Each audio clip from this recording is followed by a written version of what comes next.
RPG 그대로의 RPG 불멸의 전사 2.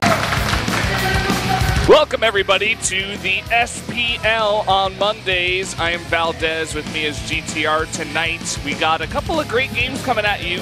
Make sure to stay tuned. How are you feeling today, GTR? Pretty pumped actually, especially after last night GSL final. Spoiler alert, Zest142, amazing series of games. If you haven't watched that, watch it after Pro League, of course. But yeah, our first game today will be Samsung Galaxy against SK Telecom T1, and SK Telecom T1, they haven't been the top dog that they've been in previous rounds. Yeah, they're not dominating as much as round one, that's for sure. Jin Air has stepped it up. Guys like Rogue are beginning to take best of ones. Maru is still very dominant. And SKT, they've been taking a lot of close wins too, like the 3-2 they took against MVP.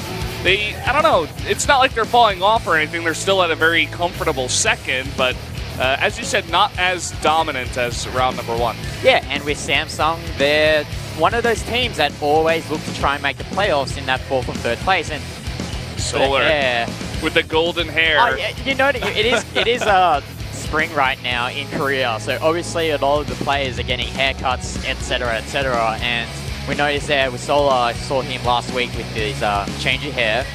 And if you notice, a lot of the players do have new hairstyles for the new summer season coming up. Yeah, a lot of players like Hero, Myungshik had his hair kind of crazy. I don't know if he's got it styled in quite the same way as he did last week, but Myungshik looking good. A lot of guys, myself included, you know. Good.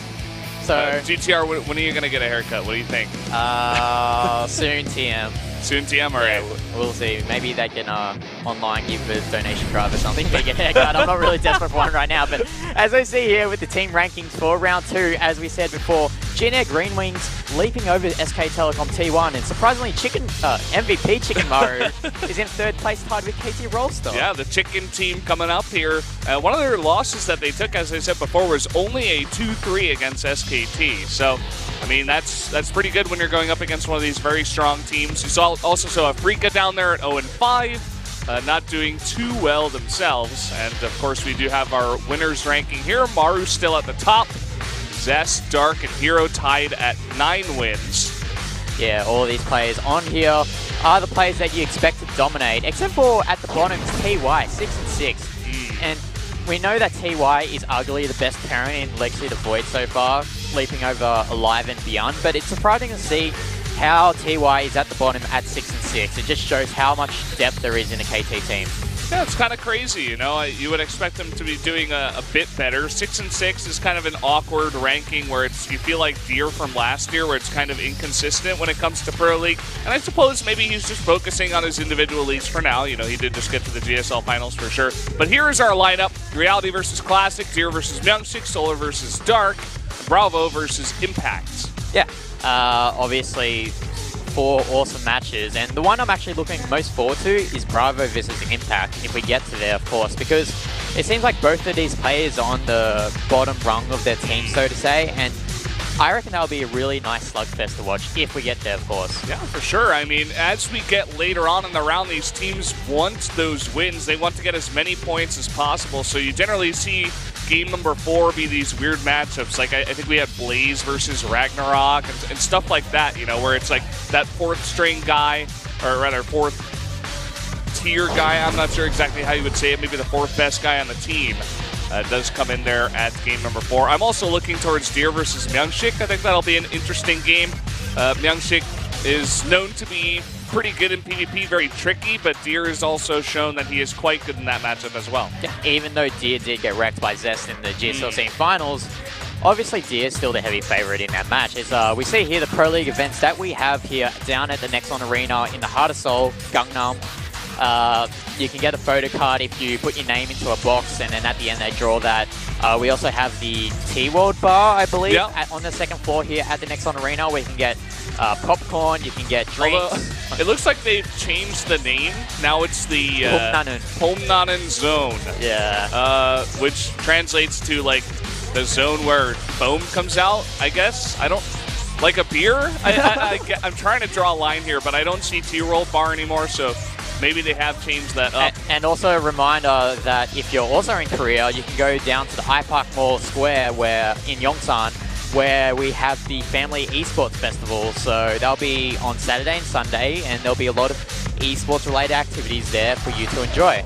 Yeah, with your family, if they're here too. Yeah, it is Children's Day long weekend here in Korea. So starting Thursday up until Sunday, it is all holidays. So obviously it gives family men, I guess, men and women to hang out with their children and celebrate kids, I guess. Yeah. And nowadays it's really good in terms of the weather in Korea. If you're thinking about coming down, come down around now. You don't want to wait until the late summer where it's really hot and humid. You get into that monsoon season. Come now, and maybe catch around 2 finals. If you came here earlier, you could have caught GSL finals even. But let's get into this game. Reality versus Classic, the PVT to start. Yeah, Classic, he did get benched temporarily by Alavo V, the head coach of SK Telecom T1, but he's shown 2 impressive wins. First against Zest, and I'm trying to think of the player that he... SOS on King Sejong Station. So the question is, will he do the same against Reality? And obviously, we see here the predictions. Wolf is actually on top. Look at that! Wolf coming back somehow. He won 1 round last year, but now he is on top.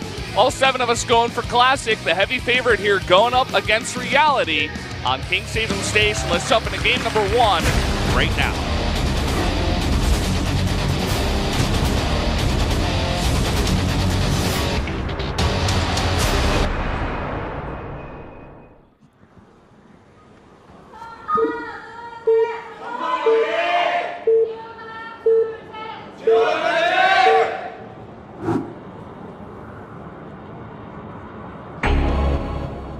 Up here in the top left, the blue Terran, it is Reality. And spawning here at the bottom right as the orange Protoss, SK Telecom T1's Classic. Oh, this is the guy that makes signs all the time, I can tell by his handwriting. Something about coming back or something like that? Oh, no, I didn't read it in time. Chaser, something about him. We saw one of the Korean fans, brought donuts for the Korean commentators. Yeah. You guys out there on the global stream, you're happy to give us donuts when you're in Korea. So, Valdez likes donuts. What do you like, GTR? I like chicken. He likes chicken. Oh, Reality. Can you read that? I think that's Japanese. No, that's Chinese. Is that? It's Chinese, but I can't read Chinese. Okay. Because you can read some Japanese, so you would know if that is or is not. Yeah, because that was all in like kanji technically, but if there was a bit of hiragana or katakana in there, I'd definitely say that's Japanese script, but pretty sure that's Chinese. Still sometimes hard for me to tell when there's when it's not, the regular characters and it's someone's handwriting. I'm still alive today and forever. Esports, rise again. And then there's all this Korean stuff that we want to translate. There was also part of life there too, which is kind of interesting considering recent events. We are going to have a big scout here from Reality. King Sejong Station was always a map that was known for proxying many, many times, especially by the Protoss, of course. You used to see proxy Stargates, even proxy Robos from time to time, or, proxy DTs. You can see he's even checking all the way over here to the right side. And he especially needs to do that because he did not make a Reaper, so he needs to make sure that he can get that scouting information down. Yeah, as you said, there's a lot of nooks in this map, King Sejong Station, where it's really easy to proxy hidden buildings such as Dark Shrines or Stargates. And it seems like we have another Chinese fan there. I think that was that F91? I saw a sign that said F91. Yeah, something like that. And it turns out it's not just going to be a scout, it's also going to be a proxy from Reality. Proxy Factory here. GTR, what do you think? I reckon it's going to be a proxy starport, considering the positioning of that factory. I don't think that factory is in a useful position that if he wants to build units from it, it's not going to get to the base anytime soon. Quickly than the left side, so it's probably going to be a proxy starport. Yeah, definitely going to add the starport in there. Might be a drop, could make some stuff, even Widow Mines out of there, Hellions, and just straight up drop into the main on this map. We do see the first Adept coming out here from Classic, wants to go get that scout. And this isn't really an all-in here from Reality. He's expanding behind this, getting that command center at the expansion. As you also note that Reality was patrolling that SCV at the middle base, I guess. You can't really say if it's a third or fourth because of the way that the map is made. So knowing when that Adept comes, he's able to react to it with his Marines as appropriately. He's been doing a really nice job so far, even getting the wall up there and making that just to deny the Adept scout at all. And so Classic is kind of in the dark here. I mean, he knows there's an expand going on, but behind that, there's not too much other information that he does have. Is going for a pretty safe build with the, the Adept attack speed upgrade as well as some extra gateways here. And even the Robo wants to possibly go for his own drop here. Yeah, this is a very bread and butter build here from Classic, getting those quick resonating blades for the attack speed. As we see a bunker actually coming down here below the rocks, so he wants to implement these Marines into his push with these Widow Mines, but there's a huge gateway explosion here from Classic. If Reality gives Classic enough time to get these gateways out, maybe Classic can defend this. We'll just have to wait and see. Yeah, it's kind of weird builds from both players here. Very aggressive from Classic. Now he needs to respond to this. His Mothership Core is very, very late, and there's not even a pylon down here. Has to pull all of his probes into the main, and the two Adepts are out in the War Prism. Yeah, the consequence of getting that late Mothership Core is that you don't have enough energy to get the pylon overcharges out, and Reality appropriately is punishing Classic for his greediness, I guess, and 7 probes have been killed so far, but the Observer is out for those Widow Mines, and looks like here Classic with this War Prism is trying to do a counter-attack, get some SCV kills of his own. Look at this micro here from Reality. Really, really cute. It looks like he will eventually be cleaned up, and at the same time, there's a drop in the main. He does have a bunch of Marines here, but with that huge gateway explosion that Classic did go for. Oh, Siege Tank as well. So, okay, so that factory proxy there was for that Siege Tank, but it's going to be really hard for Reality to deal with these Marines here. Have no upgrades on them. Yeah, and the attack speed on these Adepts. All the SCVs are being pulled. He's already lost about 17 of them. Microing them back now. Reality just trying to do some micro of his own with the tank. This Liberator. His Liberator as well, just posturing at the expansion. And this is such a slugfest that we're seeing right now with both these players just harassing the hell out of each other. Look at this supply, just 22 to 35. All the probes aren't even mining at this point in the main or the natural, but so many SCVs have died at the same time and the Adepts are still alive. Like, this game is very wonky because you have to remember that both players still have those the air units to transport their own units on the ground. I mean, Reality still has that medivac to move around the tank, so it acts as a tanky bank. Tanky back. I was about to say tanky banky. Yeah, and Classic still has the Warp Prism, so it's really but Classic, he's not even mining. He can't produce anything with the Warp Prism with his Warp Gates, so he's trying to desperately clean up this tank. He has nothing to deal with the Liberator. It looks like the Mothership Core has gone down, so he can't even try to overcharge here. The problem with Classic is that he has no anti-air to deal with his Medivac or Liberator, so as long as there's no Stalkers out on the map or even the Mothership Core for any sort of photon overcharge, it's just not feasible for Classic to defend. Okay, here's the Stalker, so he gets enough to warp in one Stalker. And over here, 3 Adepts should be able to win this fight against this small of a number of Marines. Looks like the Warp Prism will eventually be cleaned up. And look at this, the Liberator is going to go down. Oh, that's huge for Classic there. Taking out that Liberator is just one less threat here on the base of Classic, and it might be able to allow Classic to stabilize as these 2 Adepts just doing their work. This is an insane game, and it looks like eventually this Adept will be cleaned up. And back at home, the Liberator has been cleaned up, but the tank still survives with the Medivac. Could you have a look at the unit count for both players? Okay, we got 3 Stalkers, 1 Adept, and an Observer with 12 probes. And we got 1 tank, 1 Liberator, 1 Medivac, and 2 Marines with 7 SCVs, but 3 Mules, so... Yeah. This game is just getting so weird now. This Liberator's going to join for the fun here at the expansion, and he's just leapfrogging that tank up onto the high ground, and there's absolutely nothing Classic can do about it. He's only got these 3 Stalkers and that 1 Adept. He has all these gateways, sure, but he has no money to build units. This natural has been totally shut down. I think at this point he may be pressured to get a Mothership Core out, but there's no pylon that's in a good place to hit the Liberator at the natural, at least. It has been killed by the tank. Oh, is another... No, it's the same tank. My mistake. But he's going to snipe this pylon here. And once that pylon goes down, that is a huge chunk of gateways that are going to be unpowered. But it's not really that much of a loss to Classic for Classic, to be honest, because he doesn't have any money to build from those gateways, and this Liberated tank harass is just doing a number of Classic here. Oh boy, he's going for it. He wants that Liberator. He's going to get on top of that tank, trying to focus on the Liberator, and he will be able to get it here. He loses 2 Stalkers, though. That is quite a bit of Stalkers, and he loses... Oh! Medevac barely gets away in time. And does Classic still have that War Prism?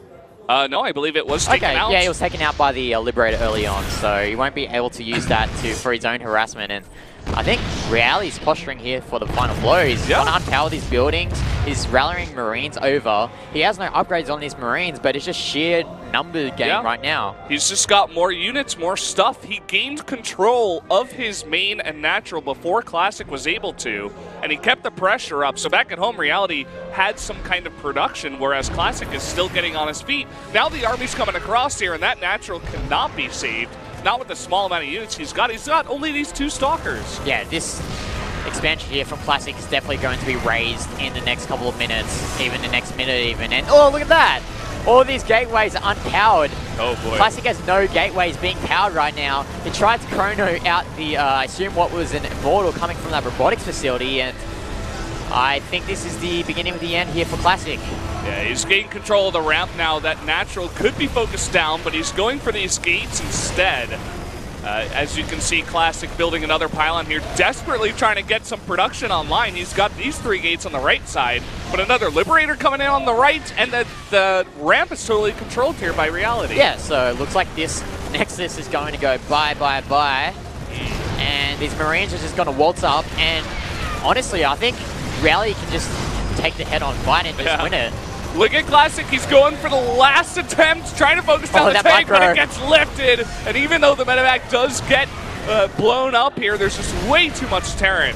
Yeah, way too many Marines here. GG. Really nice strategy there from Reality. Surprising all of us here. All the casters picking Classic to take that game, but Reality has an ace in his sleeve, and he takes the first win here for Samsung Galaxy. Reality's doing work, man, for this team. We've said it before that Samsung is having trouble because Deer seems to be the only one winning. But now with Reality taking 1 win and Deer up next, anything could happen. Yeah. Up against SKT even. Yeah, and even though Solar has been on a downturn of form recently, Reality has picked up his pace, and he's always been this good, I guess, on online tournaments such as the Lumali League and the other Korean-based online leagues that we have. And it's good to see a new strategy from Reality with that proxy factory with the siege tanks and the proxy starport with the medevac. And I guess it just threw Classic off guard. He lost way too many probes. He couldn't mine for any period of time. And when you're doing a gateway timing like Classic was planning on doing, you need money.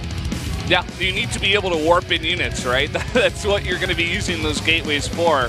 And he got 1 round in, but after that, you know, he did some damage in the base of the Terran, but it eventually got cleaned up by the Marines that were slowly coming out 1 by 1. But Classic was never able to deal with the tank, the medevac, the Liberator that were just running rampant around his main and natural, and eventually just fell too far behind. So we are going to jump into a PvP next, Deer versus Myungshik, with Samsung up 1-0. Yeah, I'm pretty hyped for this match. Not as much as the Impact versus losing my Bravo. Yeah, Bravo. Yeah, not as much as the Impact versus Bravo match, but Myungshik versus Deer. Deer did get pretty wrecked in his PvP semifinal against Zest, but Myungshik, a much different player, a more creative player than Zest.